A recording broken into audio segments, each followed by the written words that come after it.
Hi guys, welcome back to another Flatmates Pod. I'm Sauncha. I'm Basola. I'm Alexis. And I'm Kirsty. And we don't live, we live together. Woo. Woo! No life could be like this. Guys, I just want to say they did not plan the all black. It wasn't me. We didn't. I didn't forget my PE kit at home. Like, I didn't Even though she's forget. done that before. Yeah, I knew. This is the thing. I knew the viewers were going to think that I've done the same thing again.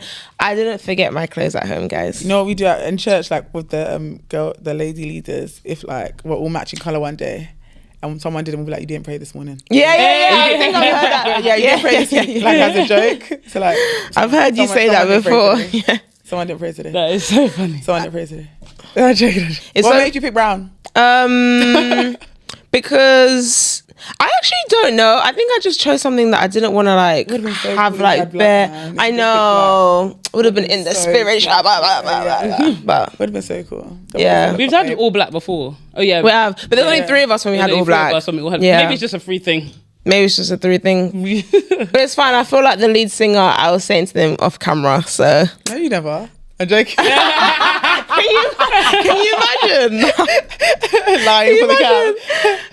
Guys, let's have a flatmate debrief. Has anybody got any questions? I don't want to have when I'm joking. Sorry, I'm Yeah. gonna behave. It's on me today. I'm gonna Like, behave. that's what happens. I honestly feel like the kid that forgot their PE Actually, kit. that's just Like, and I'm wearing the spare PE kit love from that. like Oh no, that is the lost property. I've never done that. Thank Yeah, God. never. The lost Thank God. property. This is funny. You get the Thank God. I get the vibes. Okay, debrief. I'm so sorry. I'm gonna behave. I'm being naughty. I don't have a debrief today. So the floor is open. I don't have my PE kit. I don't have a debrief. What's going on? What do you have? What do you have? What do I have? I have a lot of chat. I'm excited for today's episode. We have something cool for you guys. Okay, if I'm nobody proper has a excited. debrief, we can just start, to be honest. Yeah, let's just start.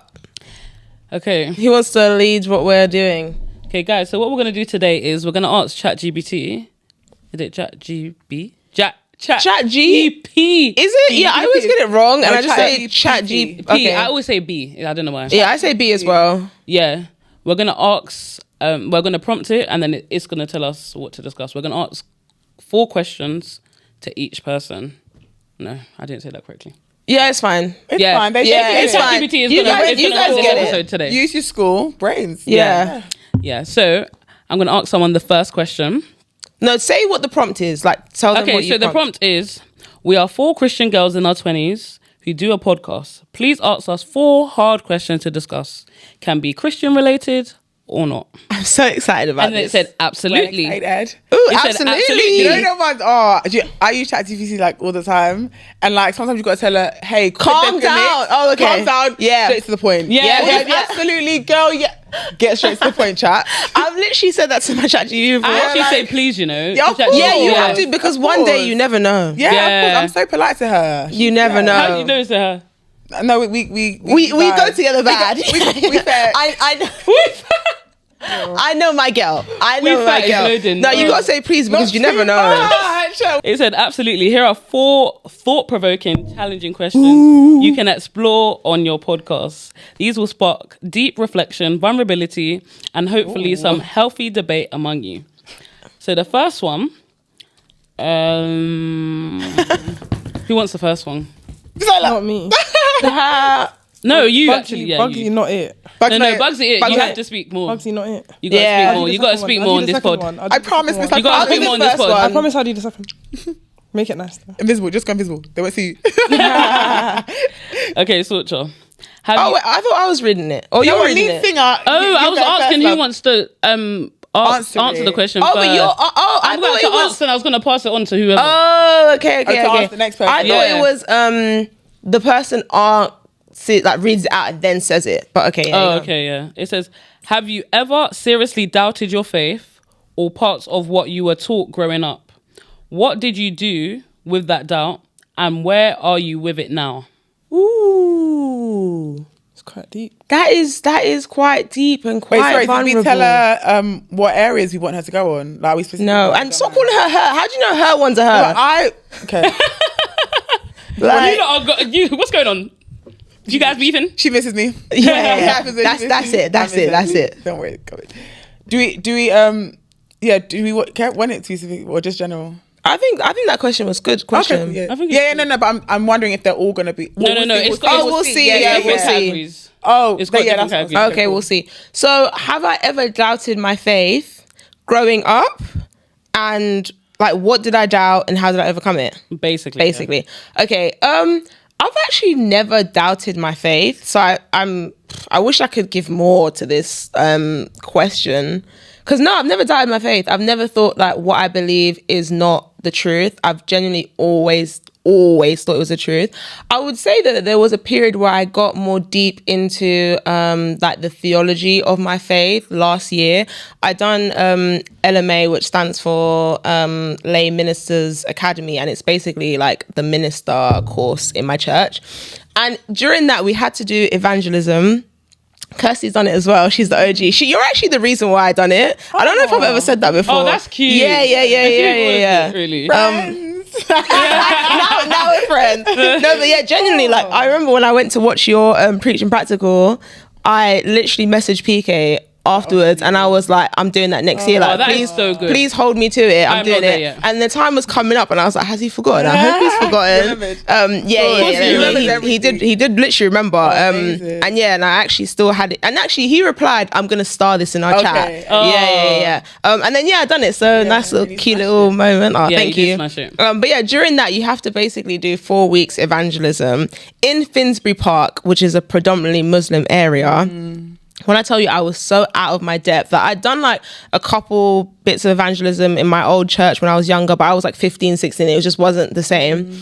And boy, those Muslims know their stuff. Like they know their stuff. We were going up to people. Thank God I was with Mary as well. And they were like, oh, but tell me about in John where Jesus says this. Or tell me about in Deuteronomy when God says this. And it's like, if you don't know that if you're not strong on your faith, you can really, really crumble. And I remember just speaking from personal experience. So just like, well, I believe because I've had a personal encounter with Jesus, and all you can really do in those moments is basically bring it back to the relationship with Jesus, because that is actually what is honestly the core and what's important. But I remember being on my way home and thinking, I will never be in that position again. I spent the whole summer just watching like Christian apologetic videos. I was like proper like deep into wanting to know more, because I was thinking, that was the first time when I thought, do I believe just because I've always believed, or do I believe because it's the truth? Yeah. And that's actually a really, really important thing to ask yourself. So to answer that question directly, I've never questioned that it's the truth, but I've gone deeper into making sure I genuinely believe it's the truth. That is and I've been reading this book called The Historical Figure of Jesus, which I've just loved so much, because it's like Jesus was actually here. Like he actually literally historically, even if you don't want to believe he's God, which he is God, but if you don't want to believe, like he historically existed as a person. So yeah, that's how I'd answer that question. How did I overcome it? Just diving deeper, to be honest. And I generally don't think that you can truly study Christianity and Jesus and not believe. I think anybody that studied it and has come out on the other side not believing, they were studying it from a point of not even wanting to believe the truth and not even wanting to go there. So yeah, that's how I answer the question. That was a very good answer. Thank you. Love it. And also, can I just say that she forgot? She actually won the award for the best evangelist. Oh yes, I did. I did. Wow. She did really, really well. Yeah, no, it's so funny. God works in mysterious ways, because like even going on my trip and kind of being like the only Christian amongst so many people. And yeah, I was evangelizing a lot when I was there. Not even like forcefully, but just naturally in conversation. Even today, downstairs, I was talking to a guy actually, and it ended up stumbling across like Christianity and whatever. So yeah, God really plants seeds in you. Yeah. And take note of like what other people say about you as well. Because I would have never even thought I was that great until I got the award. But yeah. You did. Amazing. Does anyone else have any answers to that question? Yeah, the floor's open. So what we're doing is we're answering and then we're opening the floor. So the floor's open. Have any of you want it guys to be read again? Or you? Yeah, go on. It says, have you ever seriously doubted your faith or parts of what you were taught growing up? What did you do with that doubt? And where are you with it now? I didn't answer the end bit. Where I am now, just in case it wasn't clear, is I wholeheartedly believe that Jesus Christ is our Lord and Savior. He is the way, the truth, and the light. Hallelujah. Can I get an amen? Amen. No, I don't really have. Yeah, I don't know if I have much to say because it says like doubt your faith. Yeah. Like when it says it's Your like faith, no. Yeah. Have you guys ever like vulnerably speaking gone through anything and been like, oh God, Of course. has it ever been to the point where you're like, knock God, like where are I've you? been like, Or- where are you?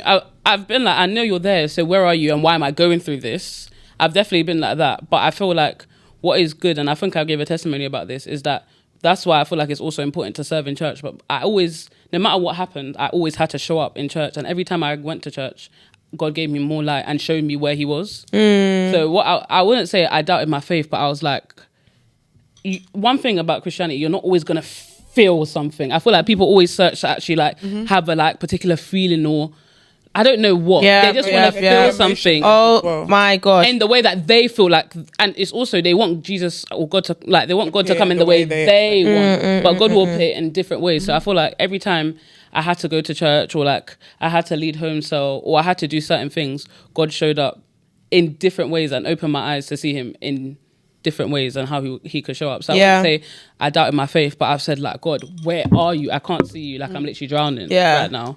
But I wouldn't say I doubt. Like I knew he was there. It's just like, where are you? But then it made me have to open my eyes. Yeah, I was literally saying to someone today, like I've never, even if I ever try to say, he's not real, I'll be like, who you kidding, curse? Like the thought can't, like I've seen, I know, and I just too much to like, I couldn't like think he's not real. There's a song that's like, wait, you're too faithful to tell me, you're too late to disappoint. You're gonna sing something else. Yeah, I thought you was gonna what? You are the way, you are the light. No, okay, what we're thinking of so different songs. No, I haven't seen no, I hear her said. You're not even that. No, I don't know. there's so many though. No, but you know, the first week when I got back and Bishop was preaching, he said, life is not about feelings, it's about choices and commitments. And when I tell you, I've repeated that line about 1 million times today, it just stuck with me. Because I was like, it's true. Life's not about feelings, it's about decisions and commitments. Be committed. Once you're committed, Yeah, and that's actually it. You have to show up regardless. And even that whole thing about like, the whole like you're not always going to feel like you want to do it and there's been so many times where I've not wanted to go to church, but there's never been a time where I've got there and regretted going. Every single time I've been like, oh, this is long, I can't bother. Like not going to church. As soon as you need to be there. As soon as I've stepped there, I'm like, this is the reason why I'm here. But everybody kind of wants this like fairy tale Christian walk where it's going to be all like, you know, roses and sunshines. And I think about Philippians 3:10, where it says that like we're gonna suffer in Christ with him, like to know him is suffering, and that even how much Apostle Paul suffered so much, and it's like he didn't just give up. Imagine he just gave up, beaten, battered. He would have been writing all those books. So many people be would like, have let's never. go again. Yeah. Who's doing that? Who's doing that? So I always think about that. Oh my gosh, sorry, Reverend Nee was preaching at our service on good. second service, and he said, "Let me tell you bars. Let me tell you bars. People sing hymns, but they don't know him. He's got as for bars. He's got like listed like bars. I think my favorite one was you have to marry your prayer partner, Oh. or they'll become a prayer point. Prayer point. That is- one." No, he's That got one bars for days. Bars for days. That one is a one. I've said that so many times as well. Ooh. And he said, if you want to go fast, you must fast. There's too many. No, he's got too many bars. Yeah, let me hand it over to Kirsty, then you can ask whoever. You can answer, whatever question. It's but she said she's second in it. Oh yeah, but so But you she's can, second. But you can But ask. it's to ask her to answer first. But you can choose any question. I don't want to look at them. So you read the first. I'll read this. Second, yeah. How much of your sense of worth comes from your achievements, appearance, or approval from others, even though you know that your identity is in Christ? What does it actually look like to root your self-worth in God rather than external validation? Good. ChatGPT. Yeah, good. Your image versus God's image. Yeah. Basically. You do it again? Let me do it in bits, you know? Yeah. Break Yeah. it up. So How what's much the of your dissect? sense-worth comes from your achievements, appearance, or approval from others? Your Even though self-worth. you know that you're My really self-worth. your Yeah. self-worth. How much is How your much, self-worth? how much of your sense of worth? Like how much you Value yourself. Validate yourself. Based on my achievements. Yeah, how much of it comes from your achievements, like what you've achieved, what you've got, tangible things, material things, what you've achieved, like work-wise, And then how much outside does of it work, come from? Yeah. how you look, Yeah. the hair we have, And approval from others telling you look great or you're doing well. All right, ChatGPT. You know, Yeah, like, I'm fleshing it out. I'm not my friend. I have to break it down. You have to break it down. Yeah. Even though you do know your identity is in Christ, how much of it does come from there? If we're All being, the other places. if we're keeping it being at hand. very vulnerable, honorable. yeah. That's it did say you have to be. Yeah. Good thing I don't listen to ChatGPT then. What do you mean? What? So then I don't know how vulnerable I'll be, but I mean, I can answer. I don't know. Like, I don't really feel like I put a lot of my self-worth and value from the world. Like, my job, God literally gave me my job. Like, that, I know, like, literally, I always testify about it, like, all the time. Like, anything to do with my job, which brings me my daily income, comes from God. So it's like, I don't question that aspect. My looks, my mum, innit? Like, thank God for my mum. She gave me, she born me, innit? I've got a good question though. Let's say, because I do think that a lot of your like, I don't know, a lot of your image is like Basola, the girl in tech, and I do tech, and I do tech, and I'm in tech. So it's like, if let's say for example, it's that I'm proud of. Yeah. But let's say, for example, part of the question. That's part of the question, exactly. So let's say if that was like stripped away, do you feel like that would impact your sense of you? No, not really. But why? Yeah, why? Yeah. Like, it's like we're like pulling. Because I speak about it a lot because I know what it took for me to get there. So it's like, even if that was taken away and I wanted to do something else, or I wanted to be something else, or I don't know, like however else I want to like present myself, I know that I'd put in the work to get to where I want to be. So it's like, I'm not solely just focusing on like the end goal. It's like, I understand what got me there. So it's just like, sometimes you have to also be proud in where you are because you know how you got there. Yeah, Of course. Because it's not, I can't tell anyone a story about me getting my job without mentioning God. Yeah.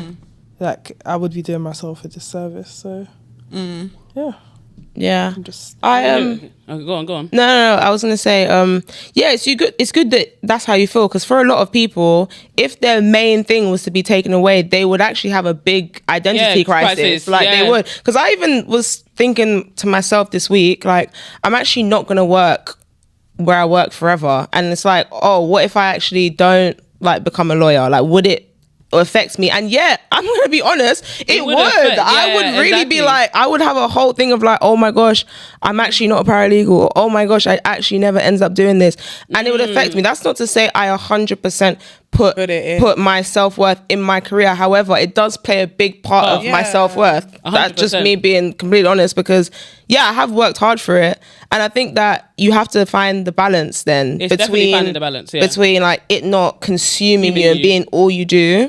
But I think it's good to reflect actually and think like, oh, if this was taken away from me, how would I be? 100%. Yeah, I think if you're giving in the hand, but like, if let's say someone cut all my hair off and I had to like go around like bald, for instance, and like, Good example. And Good example. I love hair. Like, I love like having this hairstyle, whatever. So I'll be paro. I'll be thinking, oh my gosh, like, I do truly believe that I'm beautiful because I know that I'm made in God's image, and I know that like I'm confident in myself. Even though of course I you have bad days, and when you look at yourself and feel like this is a meh period. No, honestly. But I still know that deep down I'm beautiful, because I feel like beauty comes from within as well, not to be like cliche. But I do feel like, but of course, if someone was to chop my hair, God forbid, my hair off or something like that, I'd feel like, oh my gosh, like people staring at me because this.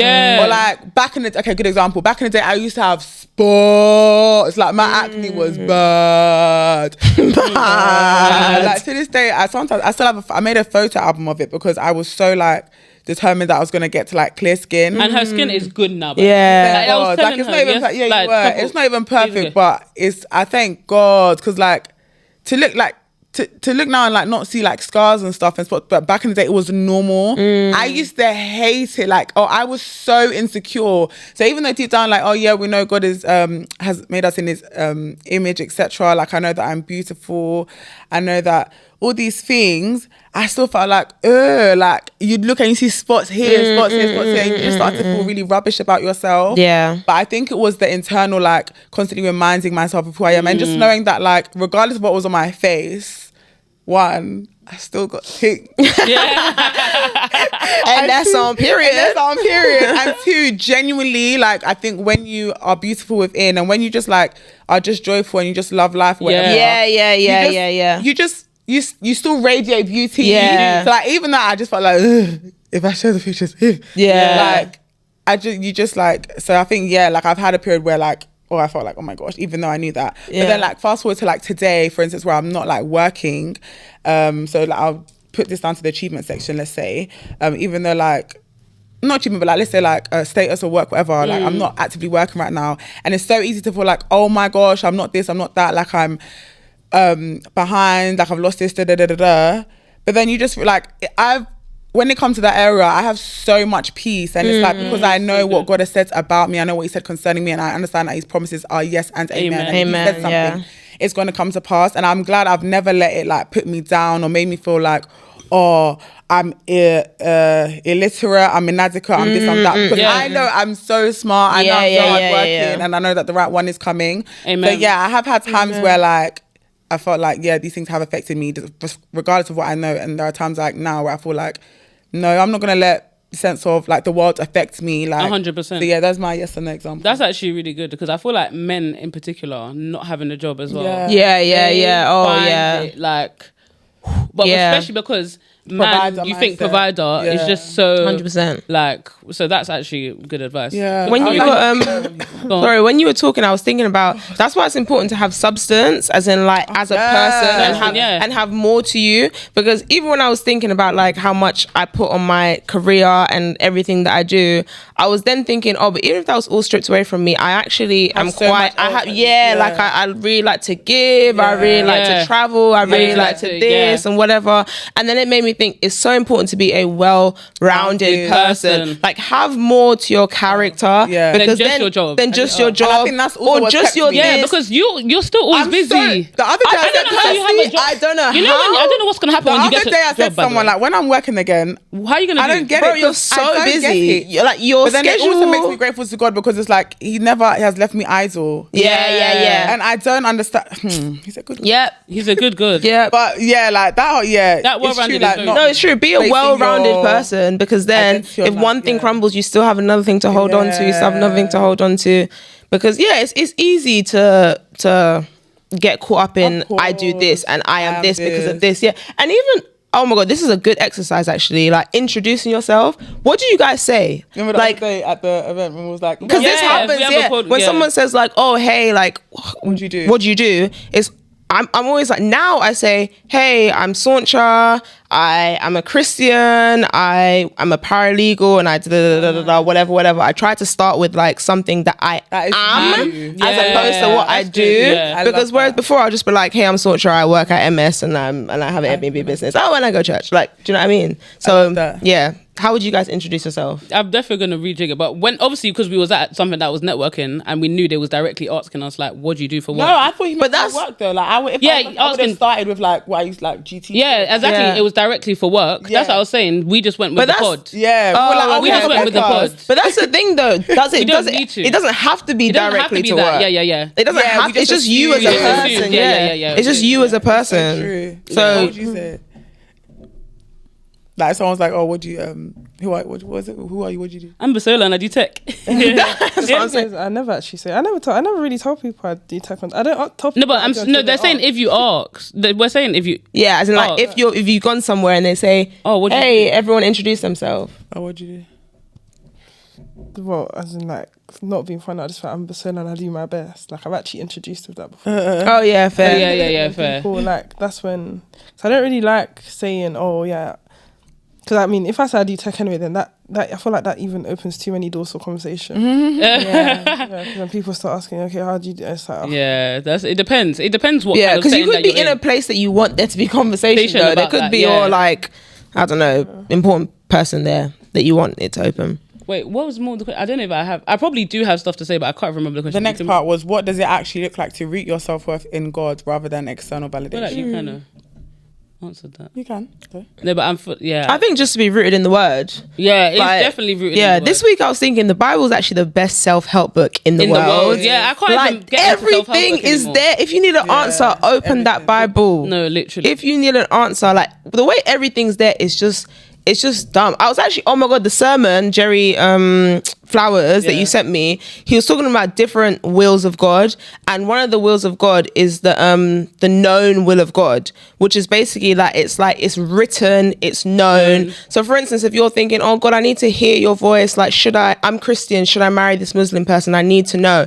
It's like you actually don't need to pray and fast about that because it's a known will of God. Will of God. Yeah, it's there's written things, there. yeah. You shall not be unequally yoked. It's written there. Yeah, Or like, yeah. oh God, I'm really struggling to forgive this guy that he hurt me. You don't need to pray and fast about it. It's said there, like because you forgive those so that I can forgive you. It's literally written there. And I thought, wow, like the Bible is actually the best self-help book No, it is. in the world. The So word I is think needed. to answer the second bit, how do you keep yourself rooted in your I think identity in it's more, Christ? what does it actually look like? And I Oh, what think does it look like? immediately when you said that, like, I'm thinking for people that are not able to just go straight to the words, or some people that struggle to read the words. Yeah.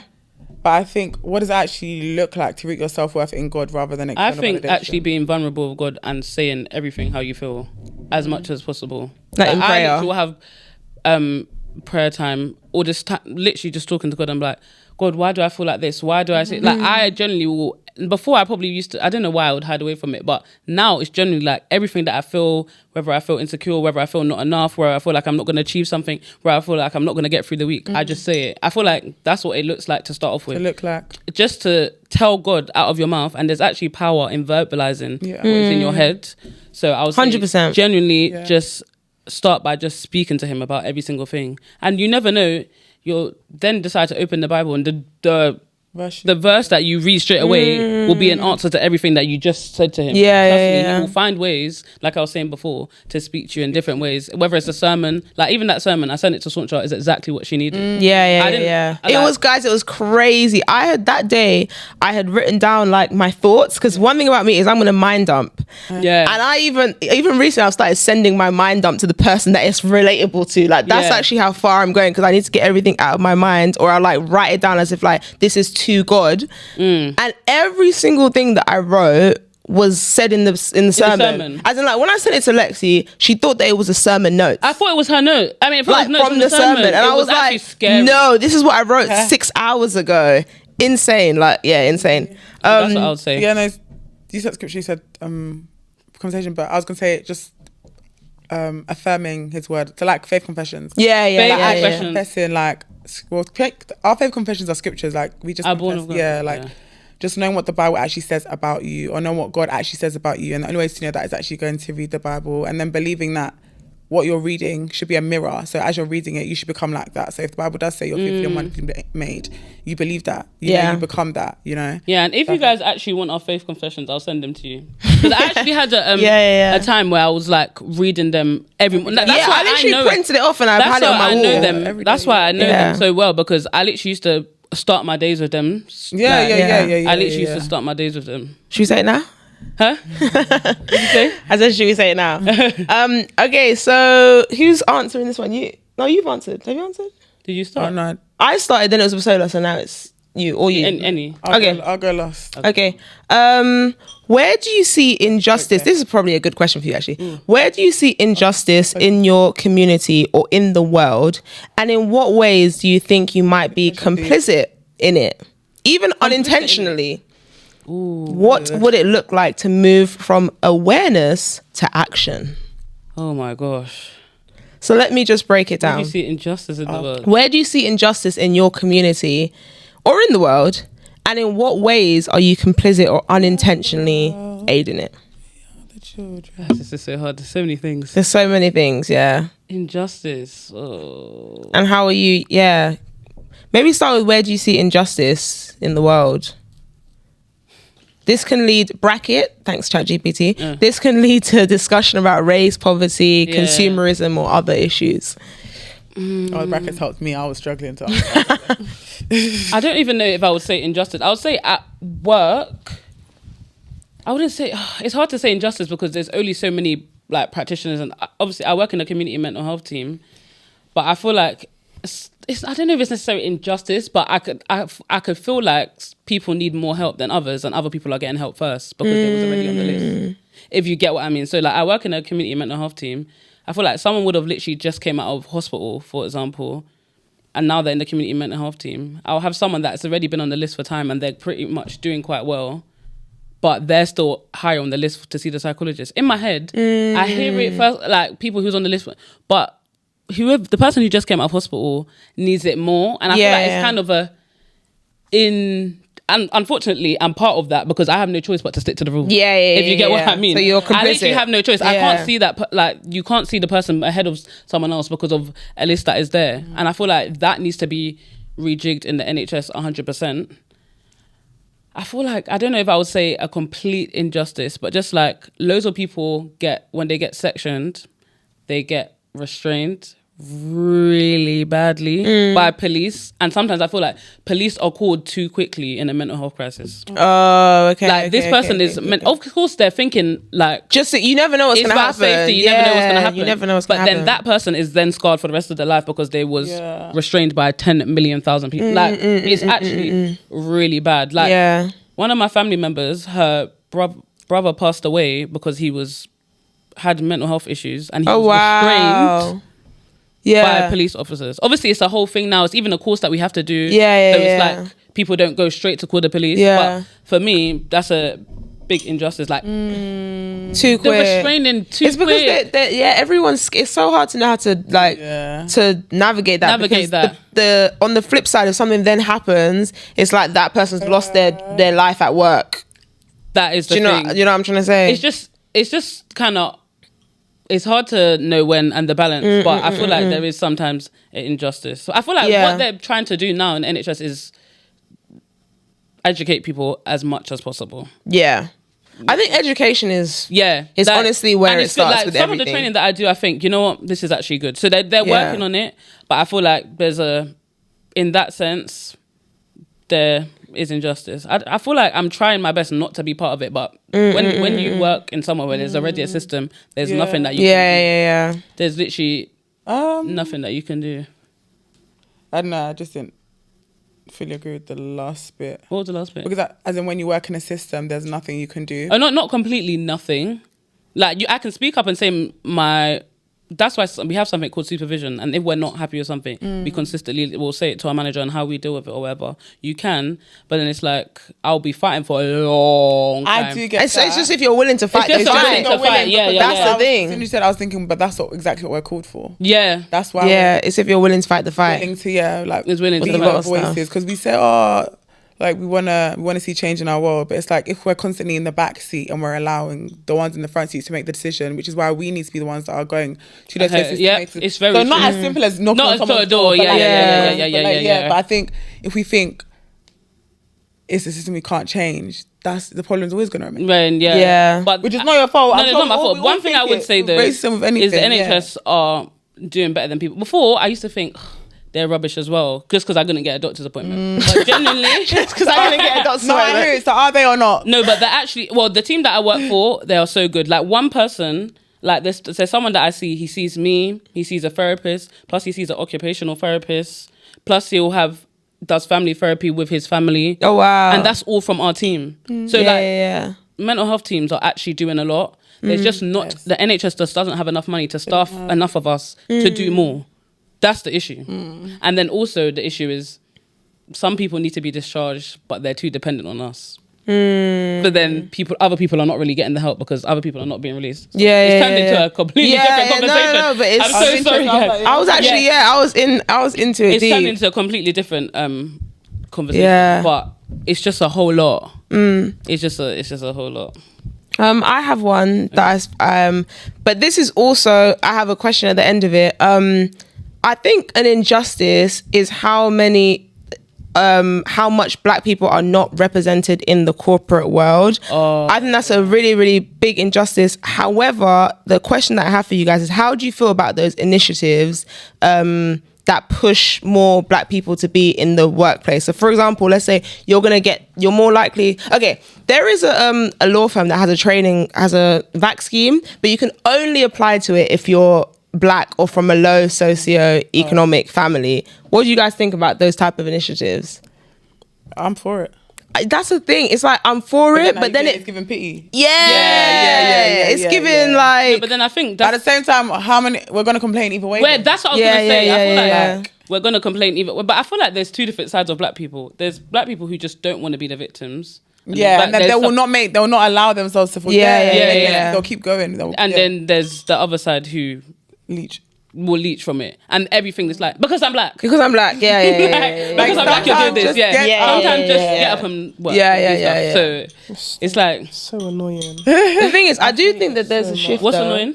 The black complaining that people carry the struggles of the past that they never faced. And it's like they'll be like, oh, like, but we were slaves, but you aren't a slave. Yeah. But some people's grandparents might even, all their great grandparents. Some effects still do remain. That's the thing. I think they're talking about the racism. I don't play. Yeah, they do. No, they do. Because obviously I did my diss on like modern day slavery, colonialism, all that stuff. Even it was actually Ghana and China that I did it on. So it's like, I understand these things are still present, but then it's like when I went to the Black Tech Awards, one of the speakers, she was like, you have to become the change that you want to see. Yes, I think in this day and age, people give up too easy because we're a generation that we're being spoon-fed. I can't lie, we actually and when you're being spoon-fed, it's like you have this dependency, and it's like that's why that's why when it comes to like my work, I'm very proud because when people literally said no, I said yes to myself. So it's like when people are like, oh, like, honestly, guys, people are entitled as well. I could write a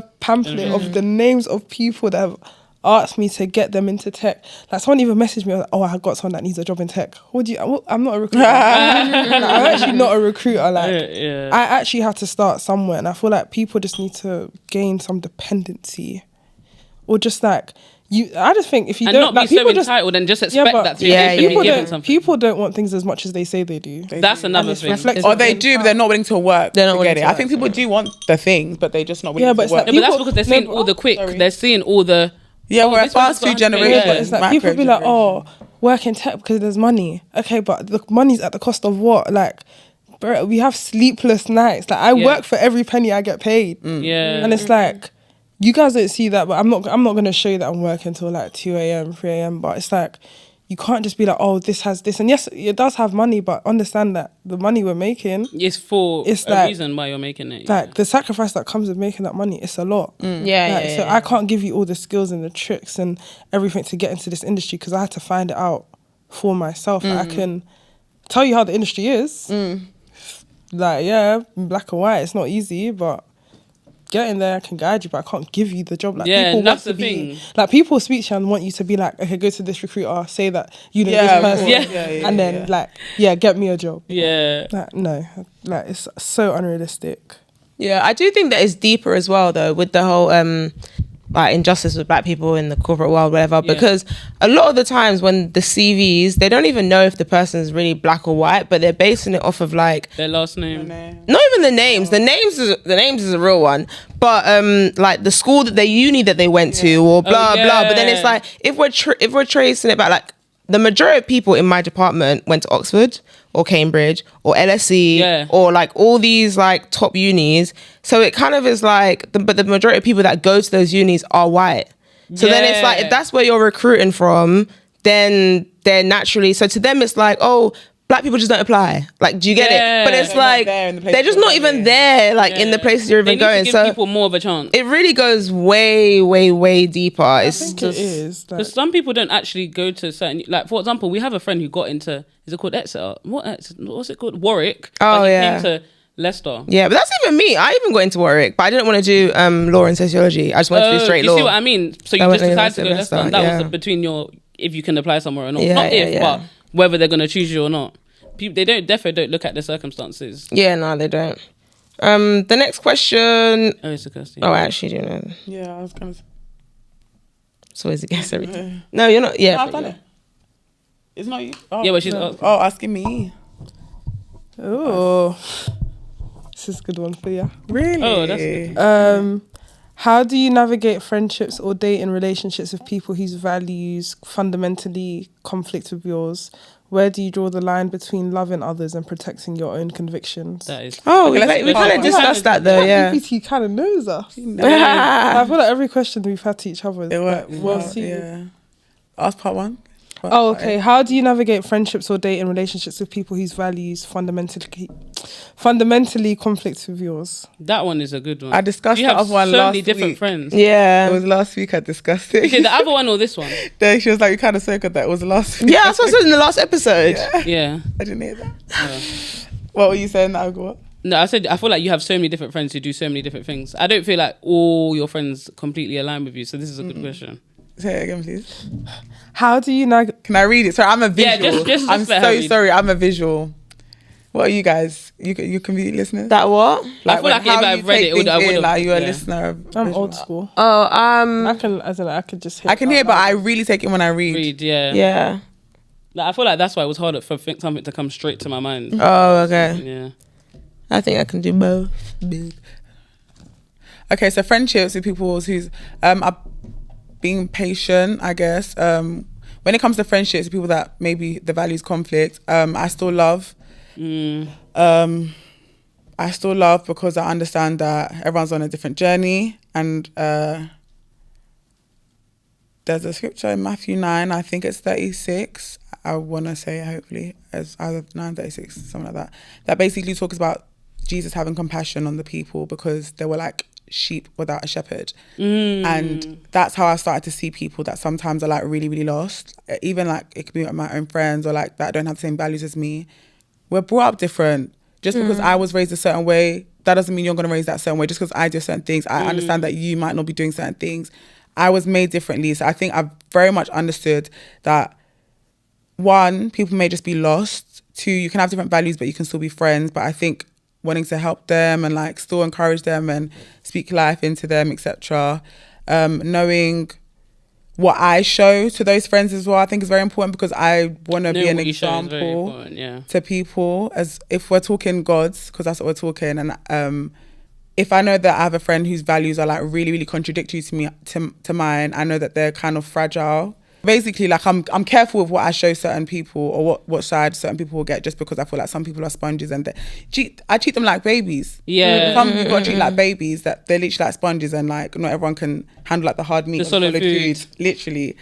And if our values don't align, like I know that going in like full guns blazing won't work on some friends. That's what I'm trying to say. Yeah. That won't work on some friends. It'll work on some people, but it might not work on everyone. So I think my approach to people is different. What I show to people will be different, just because I know that I don't want to like influence someone wrongly. And I think with dating, if our values don't align, if they fundamentally conflict, in fact, that's different. If they're really, really conflicting, it's not really going to bang, because I'm very, very strong in my faith, and I feel like I'm happy to be your friend, but in terms of dating, if we don't believe in the same things, if we don't believe in the same God, if we don't agree, how can we walk? Yeah. It's literally biblical. So I don't think that we'd be able to build a future or a life unless our values are aligned. So in dating, it's more black and white than my friendships. My friendships, I think, are more patient, more understanding. With dating, I'll have to make you put you more in the friend zone, because it's not gonna work. It's not gonna work.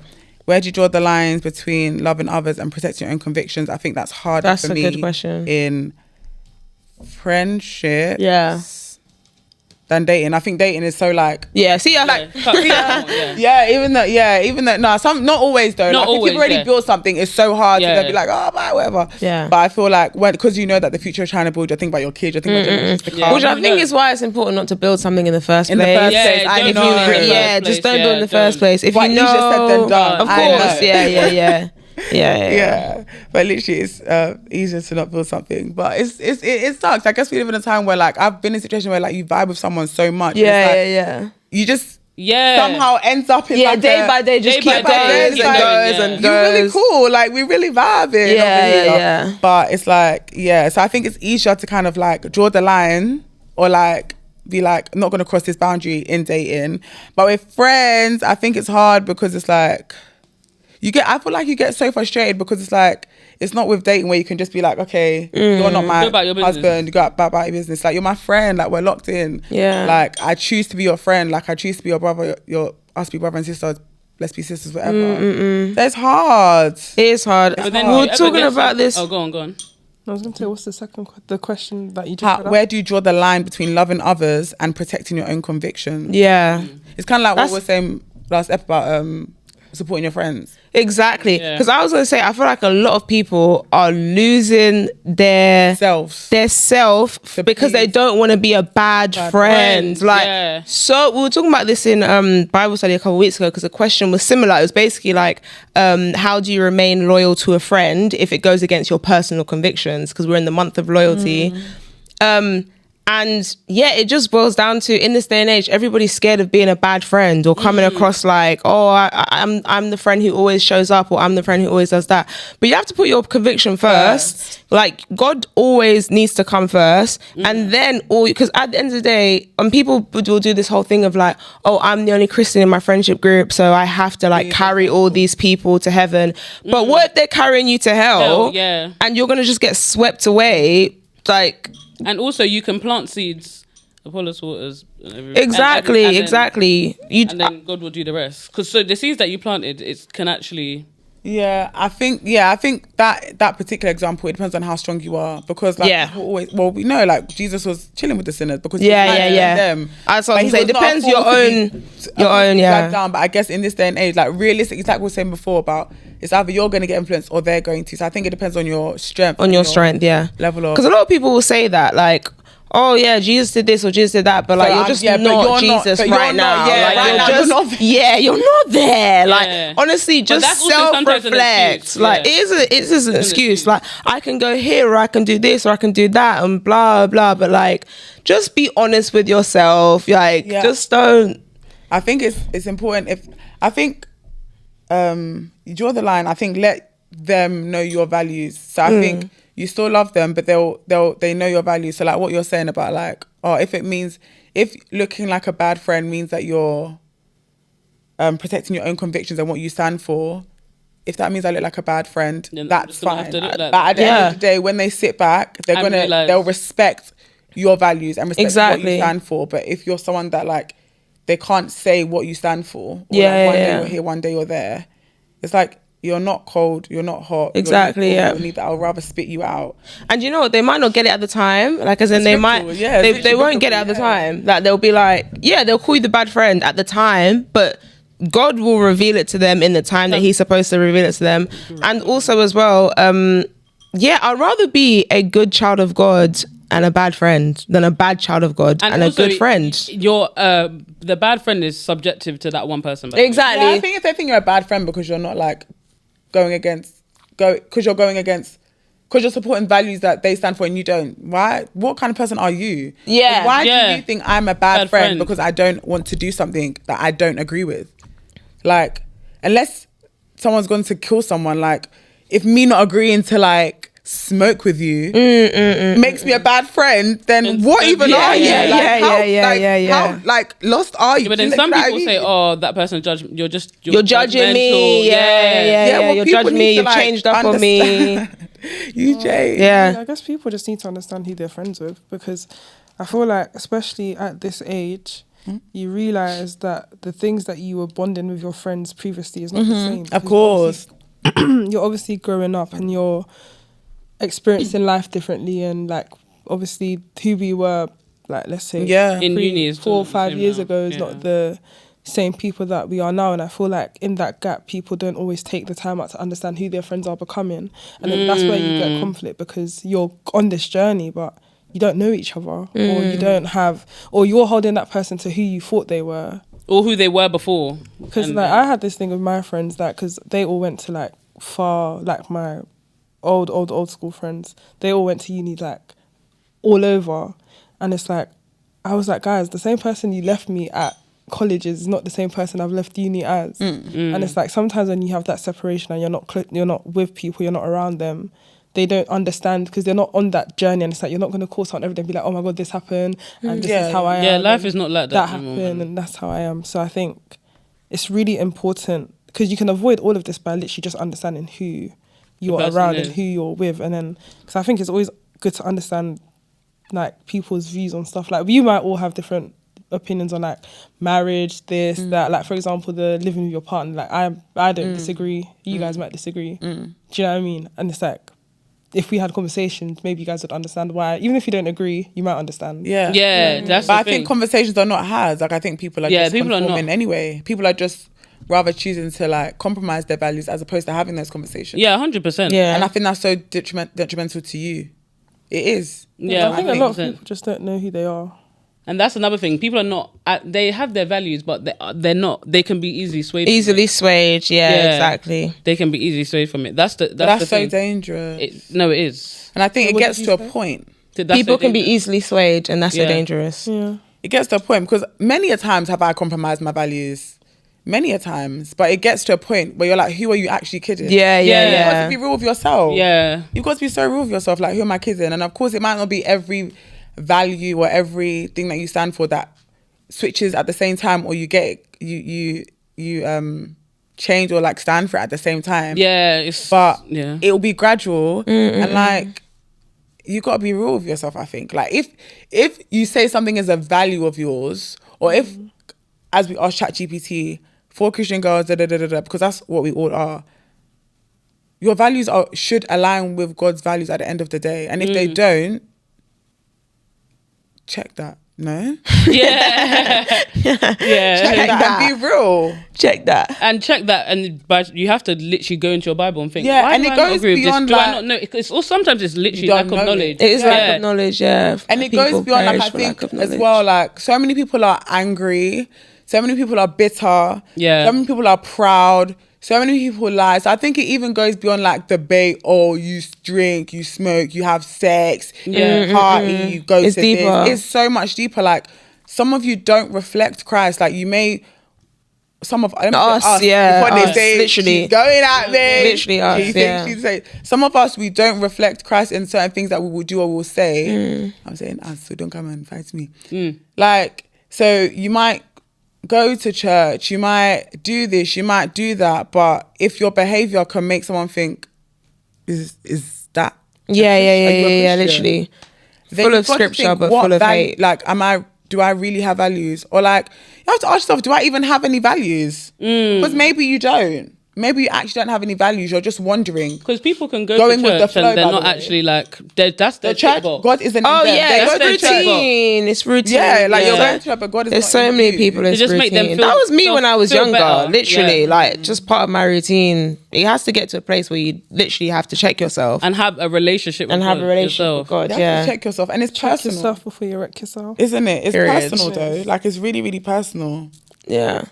But I do honestly, to like answer the question directly, my personal, I guess, conviction is that it's actually okay to cut off friends. I was going to say, do you think cut off and distance is there issue with that? I was going to say. Yeah, I don't think there is. I used to think that there was, because I used to think, oh my gosh, like if you cut them off, then like who's going to bring them to Christ? But it literally says in the Bible, like if your hand causes you to sin, chop off your hand. If your eye causes you to sin, take out your eye. It's literally scriptural. So it goes with people as well. If people cause you to sin, cut them off. Then would you say, but that's because you're saying that was you? No, I'm saying that. Sorry. I'm saying that that's for people. I don't think there's any friends that were really like dragging me down, or I felt like I had to cut off. I don't know. I'm saying I do agree with the principle. So why do you agree with it?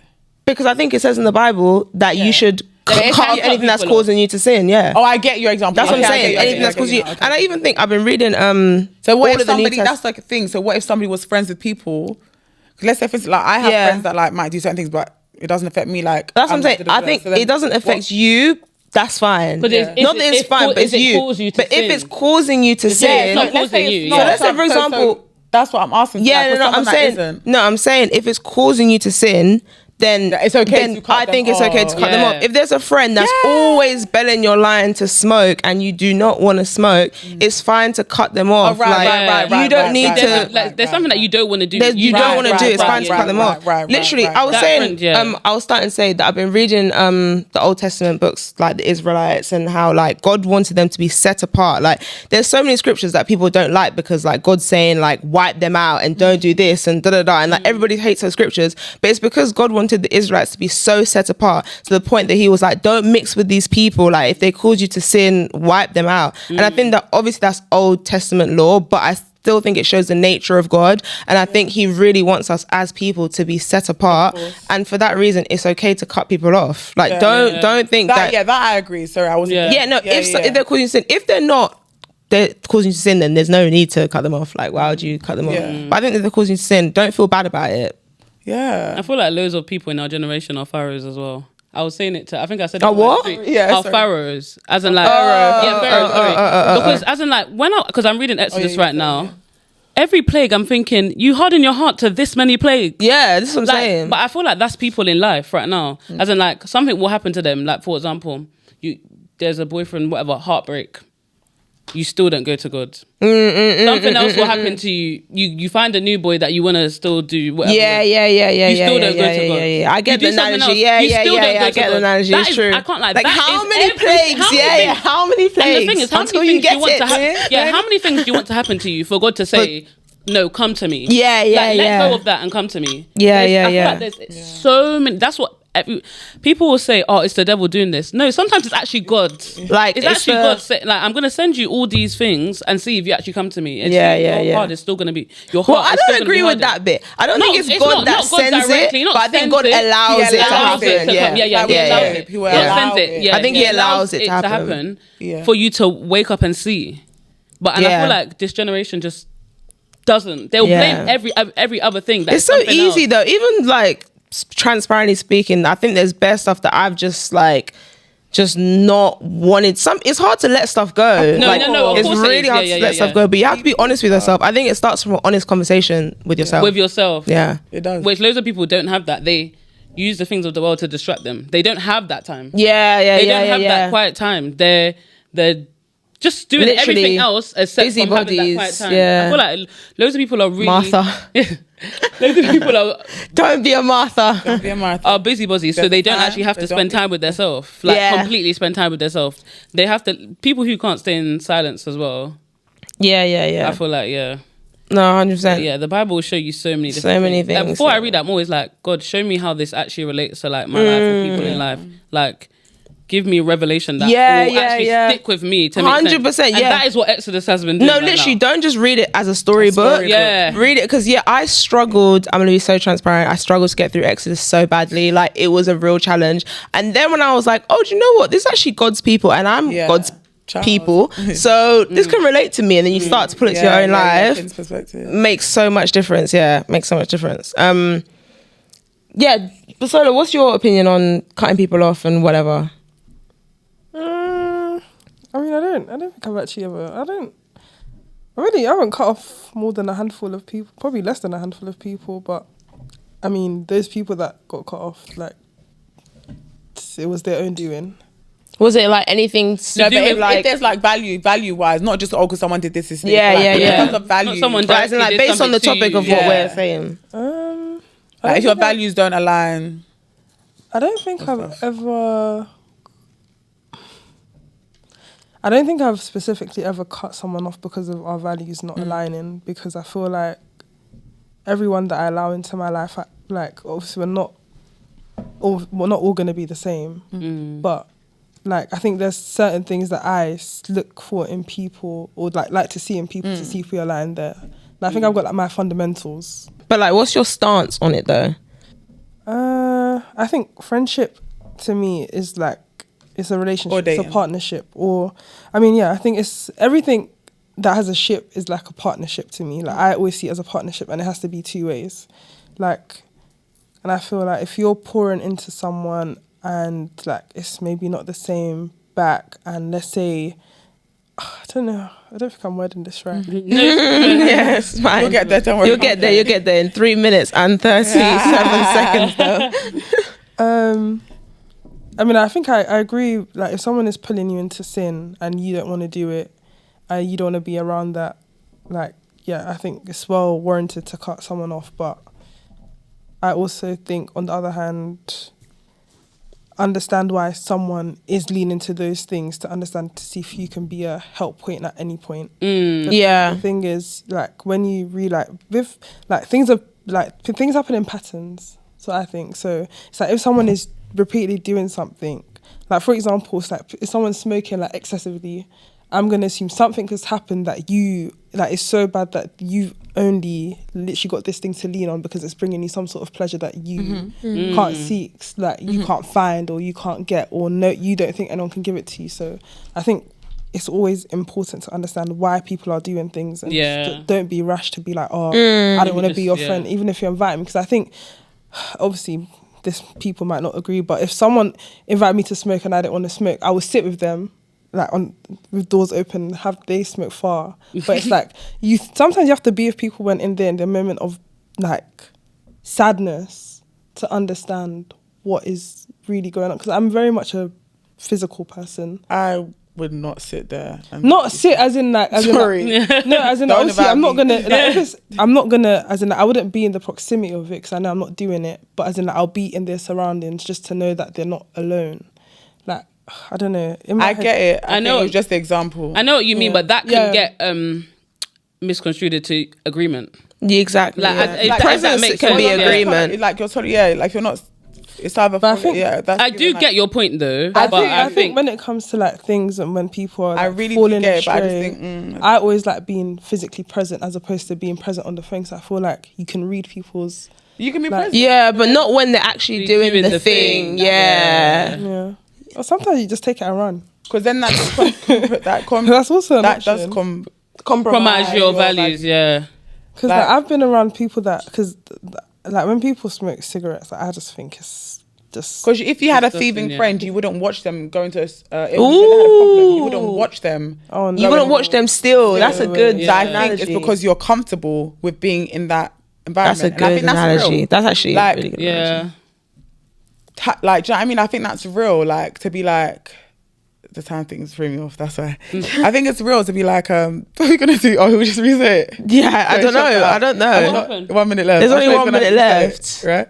Okay. It feels like the end of the Zoom call. Where can they find us? We'll come back to Nah. Okay, because firstly, I just think that like if I was comfortable being watching someone do something, it's because I'm comfortable in that environment, and I don't think that's okay personally. Yeah. Like, I wouldn't watch someone shoplift, so why am I gonna watch them like smoke? With what you're saying, I think it's so good to definitely be there for people when they're going through their down. Like, I'm not saying just be there on the phone with them. Like, if you have to be present with them, but I would be present in if we're talking values, because that's what we're talking about. If I don't stand for something, you're doing that thing and I can see you have an issue with it, just because you're doing it, I'm not going to be there with you doing that thing. So I can be present with you another time, chill with you, do this with you, do whatever. But when you're actively doing the thing, I won't be there. Or if, like, let's say we're chilling and because you've got an addiction and you whip something out, like, this isn't a true story, I'm just saying it as an example. Like, I'm not going to just be there and be like, I'm the have an worst. issue. I will grab it. I've actually done that before. My friends know, like, they're certain, like, I don't care. Yeah. I will confiscate. Dash it. Because You're I don't hear stand it. for it. And if I know you have a problem, so I get the whole, like, being the people, I agree for that, but I wouldn't be there in the issue. Yeah. Or I wouldn't go to meet them in the issue. Go to meet them in the issue. Then we'll sort it out. So Yeah. I can't come and meet you in the issue and then stand there like mute, because then I'm standing for it. It gets misconstrued to What's the word? agreement. Condoning. Condoning in agreement. Condone, because I also enjoyed it. That's what it is. Like, if you're there, it's because you're also because agreeing in it to an extent that you just don't want to admit to yourself. Yeah. That was my only point to that. Yeah, no, I definitely do think though that when I was saying the whole cut-off thing, I mean that in like a final straw, like you've tried, you've had the conversation. Yeah. No, I don't just mean go around cutting people off. I think I always have to get to a point when I cut off someone. To a point. Like a serious, I'm not really a cut-offy. Yeah, I'm not really. Like, I feel like I can count on like maybe like 3 people that I've completely just not spoken to. Yeah. Yeah, mine's like 2 maybe. Like literally. And I even can't then, think of anyone. and even If then, you it's put like yourself in the comment. even like not spoken to like that. It's just we're not friends like that anymore. Yeah, It's not like yeah. I hate you, or Yeah. like you can't message me or whatever. It's just Just we it's don't, not yeah. like that. I've really enjoyed this episode, guys. I think that we should do part 2 Of ChatGPT of ChatGPT. and prompt to do something else. Yeah, because that was really, really fun. I really enjoyed that. Guys, comment, subscribe. Make sure you subscribe, guys. Or Lexi will beat you up. Exactly. Remember that episode? Yeah. Do you remember that episode? guys? She's a Do you fighter. remember martial arts? Oh gosh. Where can they find us, Bus? You guys can find us on YouTube, Instagram, TikTok, and Spotify at the Flatmates Pod. Bye, guys.